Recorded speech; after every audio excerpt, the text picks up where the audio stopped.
Fellow tennis nerds, I hope you're all well. I'm here with Henrik, and he's been visiting me. Been playing tennis on a court that's been bouncing a little bit funnily, but it's been a fun session anyway. 2 years ago, we did a review. They did not look exactly like this, but it's the same model. They were highlighter yellow, and now they are glossy, and they are more green. What's like your first impression of this cosmetic? Because they did get a bit roasted online in the comment section. I really like the design. I like a glossy racket, and it's sort of like lime greenish color. It's not like yellow. No, it looks yellow, but in hand it's more like it's a mix of green and yellow, lime. Yeah, lime glossy, and it looks really good. The gloss makes it feel exclusive. It does. It makes it feels like a bit of a pro stock racket, and yeah, I like the update. I like the design. It feels good just by touching the surface, so to say. As far as I understand, the same mold, unless you've heard something different. What it does have is high bore in the layup, similar to what happened to the Speeds. For the Speeds, I think Henrik and I agree that it was a good thing that they added high bore. It's a little bit of a firmer feel, bit better stability. I feel like there's a less auxetic toe feel, which meant that the rackets, I think the previous generation, although these are pretty muted as well, I think those were very muted, and we complained a bit about that. Yeah. The first impression of the 2024 version was very muted. We did not feel any connection with the ball whatsoever, and we roast them pretty bad, I must say. It was a roast so bad that Ted needed to come on the Tennis Nerd podcast and talk about it. Yeah, and no, it wasn't. So we weren't harsh because we're trying to be pretty balanced, but we didn't see like what was the big fuss about those rackets. During the years when we played it more, we felt it was better. Yeah. And I even played with the MP a short period of I know, time. so, yeah. I tried going back to the Pro because the Pro used to be my favorite when it was called the Extreme Tour. But I still didn't quite vibe with it as much as I do with these. I think actually these are an improvement. I am not sure about the colors, although the gloss is much better. I think maybe with the highlighter yellow, the gloss would have looked even better because the black and the green is a bit weird, but they're trying to, look ahead of future trends, and maybe this is a trendy color. I'm not a trendy guy, so I don't really know. But if we start with MP, which is the Mid Plus, the standard model, we have 4 rackets here, MP, MPL, MPXL, and Pro. But we'll start with MP. Your feeling around the MP? Easy power, easy spin? Easy power, easy spin, more solid, more stable in the upper hoop of the racket. It's very easy to direct the ball with depth. Yeah.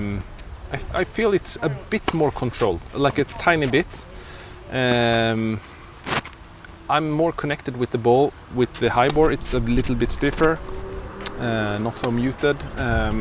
A good update, I must say. Yeah, it feels good. It feels like the things that we were missing on the 2024 version, they fixed that one for the 2026, I must say.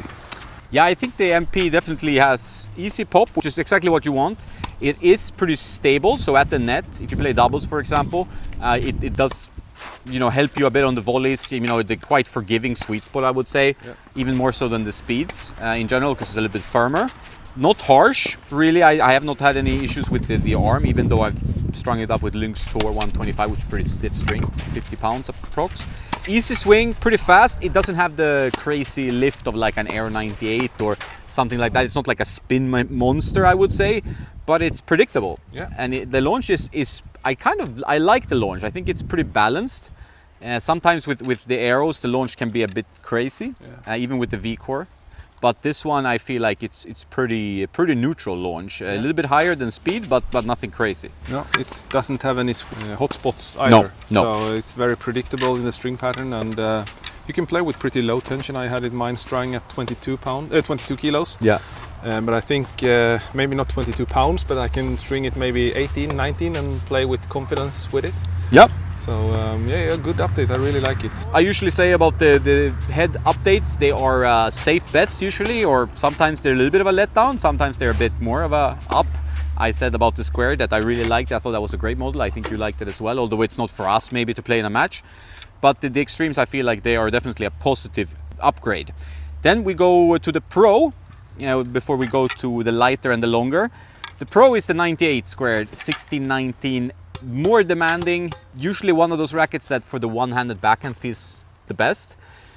I personally feel like most 98s for me these days are a bit demanding to use, so I am maybe not the target group. I prefer like 100, but overall solid as well. You know? What they did with the MP, they have done with the Pro. Yeah. So you feel the ball a little bit better. It's a little bit not raw, but you feel it. You feel the ball. Good control, good pace for a 98, good spin. It's like a more effective Radical MP, I would say. Yes. Like sort of. Exactly. Like, so if now they have so many 98, 60, 19 rackets with the Boom Pro as well, I would say that the Radical is the one you're gonna get most control from. It's maybe the most versatile, but this one, if you like the Radical but you want a bit more pop, but you like the smaller head size, this is probably the best one. I feel usually like the Boom Pro, even if I talk to pretty advanced club players, they feel like the 310 grams unstrung is a bit high. They feel like it's a bit much. So I feel like this one at 305 is a better option. So for an advanced players or players who like a little bit smaller head size, this is a pretty forgiving racket, although I feel like the MP is quite a bit easier to use overall. Yeah. And for most players, the MP is a safer bet. Yeah. You need to be like a higher level player to maximize the benefits of the Pro. And For the sure. MP has such a good control these days. So I think so, yeah, I think so. I think you have to open your mind a bit. And most 100 square inch rackets today are so controlled that you don't really need like that smaller head size. No. Unless you feel like it's really clunky with 100. And we also have a lighter version, which we have given the least time because it's pretty much exactly the same as the MP. It's just giving you a little bit more easier of a swing. It's easier to customize. Of course, if that is your thing. I feel like the customization situation is a bit better for the MP light of the speed because the speed is usually quite high in swing weight. The MP doesn't have a really high swing weight, so I feel like that one stock you can play. Yeah. You can add weight if you want, but it's kind of either or, just pick up and play. So the MPL would be for a slightly weaker, maybe also in terms of physicality player who wants very easy swing. It's not going to have the same stability. You can bump it up as you progress, but it's pretty much similar racket to the MP, just lighter. yeah. Then we have the new update. The most exciting one is always for us racket nerds and tennis nerds. It's always when they have a new racket in the lineup, and that's the MP again, but it has XL and doesn't mean extra light in this sense, which can be confusing. You have an MP Light and an MP XL. Maybe you could have done something there, MP Plus or something. But it's the MP XL means that it's longer, so it's 0.5 inch longer. This gives you a higher swing weight, but nothing too crazy, and more stability in pop. So for me, straight away, I was like, this is a great racket, actually. It was very, very solid, even more solid than the MP. Even if this one had the balance that was pretty much more headlight than the MP, even if they should have like about the same balance. But it was really solid. Serves was very good. Slice was really good. It was good for two-handed backhand. I would say maybe a one-handed backhand would struggle a bit because it is a bit longer. But it was a really good racket to play with. Not that difficult to control. I mean, half an inch is like 1.1 centimeters or something, so it's not a big difference. Here we go. But the feel was even more solid than the MP version in the feel. And it's easier also because the handle is about 1 centimeter longer, so it's easier to grip, good for a two-handed backhand as well. Yeah, there are always some complaints when I do reviews with two-handed backhand players about certain brands and their grip length. Not really head usually. I think Wilson, they're pretty bad at that. Like if some player wants to play like a pro staff or even a blade, like the grip length is pretty short. Yeah. So you can't really squeeze up. You have to put the overgrip on the throat, otherwise you can't hold it. Here you don't have that problem at all. Here you have plenty of real estate to grip. Of course you can play as a one-handed backhand player as well, but you have to work on your contact point a bit because the one-handed backhand player is a kind of difficult shot already. For us reviewers, you know, because we discussed like maybe we should switch to this racket, it could be a good switch. It's that good. My dad is actually switching to this one after testing a million rackets that he doesn't like. So the issue here would be like going from a longer length racket to a standard when you're reviewing. I think that would be probably an issue, but otherwise like it's very easy to play with. Yeah, very easy, surprisingly easy to play with, and good control. I mean, for a extra long racket with 100 square inch and like a thicker beam, was surprisingly good control. Yeah. So I would say the verdict, like this one is the wow racket of the bunch because it is a bit different. There's not many longer rackets on the market. I know Babolat, they have the Pure Aero Plus. Yonex, they do their Plus versions as well. Head, they usually don't release longer versions. They have a Gravity MP XL, but I prefer a bit of a stiffer frame. So I think this one, really good, low swing weight for a long frame and easy to play. Definitely should be tried. MP, I felt was a very good update, easy to use. Definitely consider playing with this one instead of the Speed because it's a bit easier to swing and the stiffer. So overall, we're pretty happy with these ones. Yeah, big difference with 2024 verdict when we were down in Båstad. So this was better. Yeah, for sure. So well done, Head. Nothing that groundbreaking, but a solid update. Nice to see a new model that actually makes some sense in the lineup. So check out the MP XL or the Head Extremes in general.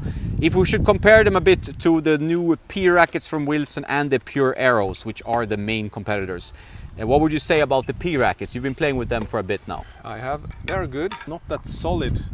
No. This one is more solid. Yeah. The P racket, they are more like a raw feel, like a more how do you say? They're a bit more plush than dampened, right? Like, do you feel like the P rackets? Yeah, they are.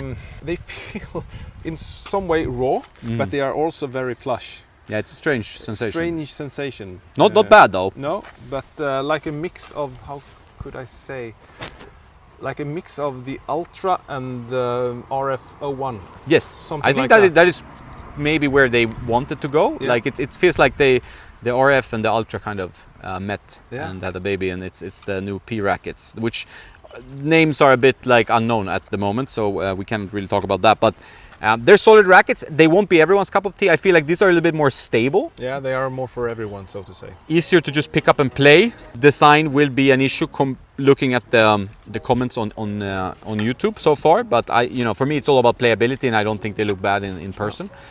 When it comes to the Pure Aeros, my main issue with the Pure Aeros, being a huge fan of the 2023 versions of the 98, the new ones I felt like they are good, especially the 100, but they are like metallic and pingy. So something I don't like in the sensation when striking the ball, which then if you're a nerd and you get into your head and then you don't like to play with it, even though it does good things with the ball. So I feel like these are a little bit just easier to pick up, maybe not as polarizing as those rackets, which kind of, if you don't like that metallic sensation, these feel pretty good mix of being dampened yet still connected now with the highboard. Yeah, they are really good rackets. I could consider like playing with the MP. So it's a good update. It's forgiving and does everything pretty good. So there we have it, MP and MP XL, our favorites of the new Extremes. Check them out. Our affiliates, Tennis Warehouse Europe, Tennis Only. Let me know what you think about these rackets when you try them in the comments. They should be out on the 16th of July. Not sure if it's worldwide or if it's in certain regions, but I think 16th of July you should be able to buy these rackets. Have a nice day and Don't forget to play some tennis.